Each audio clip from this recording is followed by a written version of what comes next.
with same-day release without bank approval. May mga official launching ni atong September 26, 2025 sa Music Box Timog.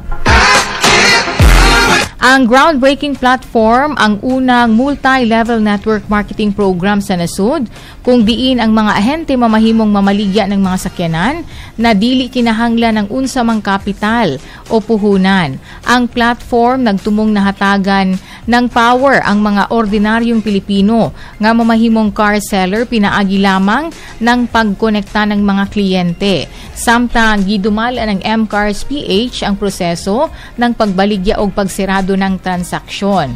Ang mga ahente daw makakuha ng mga komisyon gikan 5,000 pesos hangtod 100,000 pesos matag unit na nabaligya depende sa car category o commission set with payouts released on the same day ng transaction.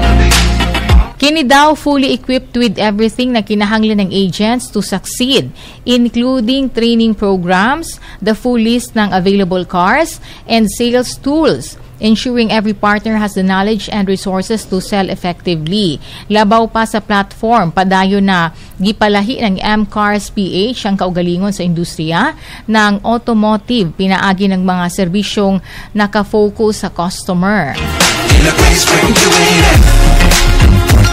Og dili lamang sila ingon pa maghatag ng usa ka rent-to-own na option, pero nag-offer pod ng mga flexible na upgrade ug downgrade na naghatag sa mga kliyente ng freedom na plastaro ng ilahang mga sakyanan base sa pagbag-o ng mga panginahanglanon og panginabuhi. May option pod ang mga kliyente na dawaton ang ilahang sakyanan pinaagi ng cash on delivery.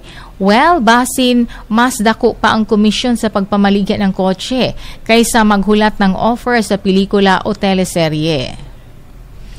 Atong takna alas 3:21.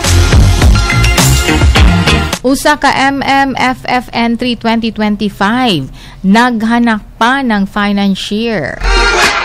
Naghanap pa lamang gihapon ng financier ang usa ka pelikula sa first 4 official entry sa Metro Manila Film Festival 2025. Family drama kini pero wala pa pondo ang mitindog ni ining producer. May mga gi-offer kining mga possible investor pero gitambagan ang ingon pang possible investor na if ever dili siya mag-expect ng return of investment, mao nga miatras daw ang giingong possible investor. Sa tinuoray lamang daghay mga bag-ong producer ang misulay na mamuhunan sa pelikula. Pero sa katapusan, luhaan sila tungod kay walay may balik sa ilang kwarta na bali sa gisaad sa ilaha sa dihang gi-offer silang mag-invest sa kung unsa mang pelikula. Ang ending, ang ubang misulay na mag-invest sa pelikula, wala nami otro. Apil ang industriya ng pelikula sa nasud sa apektado sa malalang korupsyon sa ato ang pamahalaan. OA ang tax sa film industry na niadto giapilang adunay tax holiday.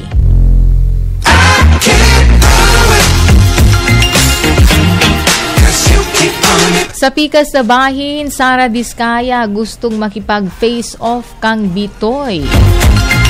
Tinuod kahang mitawag sa GMA7 ang staff ni Sara Diskaya. Nakurat daw ang GMA7 executive kung anong mitawag kini.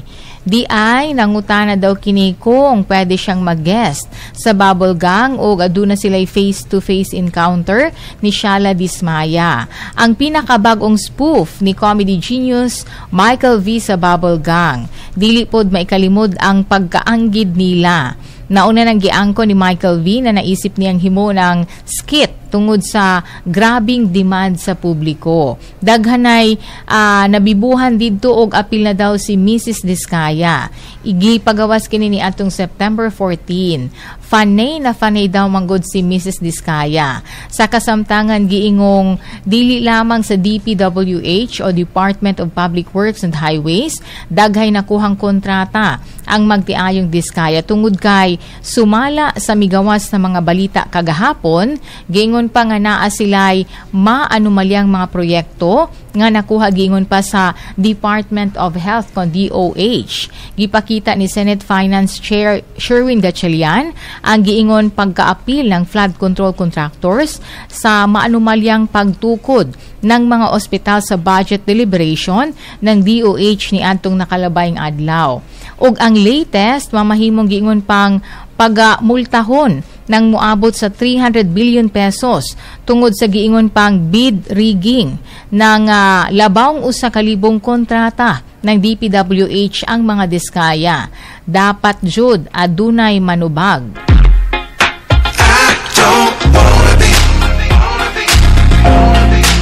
Samtang si Vice mudawat ng donasyon para sa mga nanilugan request ng followers. Gidawat ni Vice Ganda ang hangyo ng followers niya na isalig na ang mga donasyon para sa mga nalinugan sa Cebu.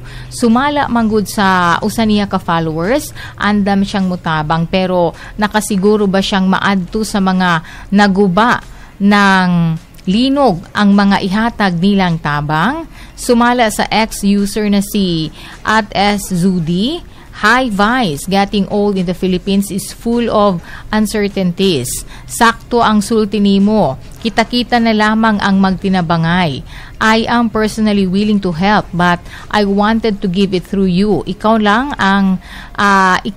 og ang angat buhay _PH ang ako ang gituuhan sa nasudnong Pilipinas. Gitubag kini ng Unkabogable Star. Makahilak, I will humbly accept your help for the madlang people. Dakong butang kini. Dili namo balibaran. I will DM you for details. Makahandom kang maadto sa limpyo na kamot ang imuhang tabang. Daghang salamat.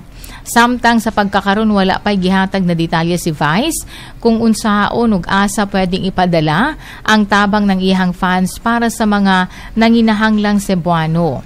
Anyway, naapoy followers na nagmanifest na untana mo buo ng ang It's Showtime Foundation si Vice ug mga kauban niya sa noontime show na ayuda sa mga nanginahanglan. Sa ilaha daw sigurado na makaabot ang ihatag na tabang ng madlang people. Nauna nang nag-post si Vice ng komento sa usa ka contestant nilang lola. Ingon pa nga samtang ako ang gitutukan ang naong ni Lola Shirley. Nakahuna-huna ako. Safe pa bang matigulang sa Pilipinas? May igo bang pagmahal o proteksyon na ihatag ang gobyerno sa mga tigulang dinhi sa Pilipinas? #Showtime. Daghay mitubag na dili tungod sa kadaghan ng tax na gibayaran o gikurakot lamang ng kadaghanan natong politiko. Mao nga ang mga kaluoy na Pinoy. Ang usa mitubag may punto jud. Dili safe, kaluoy. Example, ang balay na tibuok balay nimong gitrabahuan aron mabayra ng tibuok. Pag mag-retire ka, makigtunga pa ang real property tax sa pension na makuha nimo. May bill pa na isubmit about that but apparently till now dili pa mahimong balaod. Hi. Sa tinuoray lamang sobra kadaghan ng tax sa ato ang nasud. Nadumduman ako ang concert ng Coldplay sa Pilipinas. Halos 50,000 pesos ang Ultimate Spheres experience ticket. O mao nga may usa siyang kaila na sa abroad mitanaw sa Taipei. Storya niya, mas barato pa. Tungod kay nakapalit siya ng seat sale na plane ticket, may VIP ticket na siya sa concert ug may hotel accommodation sa giingong kantidad. Labaw sa tanan, naka-abroad pa siya. Usa pa ka example, ang pamasahe sa Siargao, mas mahal pa kaysa mo biyahe ka sa Bangkok, Thailand. Nakurat lamang sila kung anong mga senador lamang daw, daghan po daw sa Congress na ingato. Mao nga murag fact-checking na daw ang Diyos sa mga tabang niya sa Pilipinas. Tungod sa sunod-sunod na pag-ulan, adunay grabing pagbaha na hinungdan kung anong nadiskubre ang mga ghost project o substandard na mga proyekto ng flood control sa tibuok Pilipinas. Kagahapon, grabe ang baha sa Mountain Province o uban pang lugar tungod sa bagyong Opong. O fact-checking lagi daw siguro ang Diyos, ingon pa ni Salvi Asis.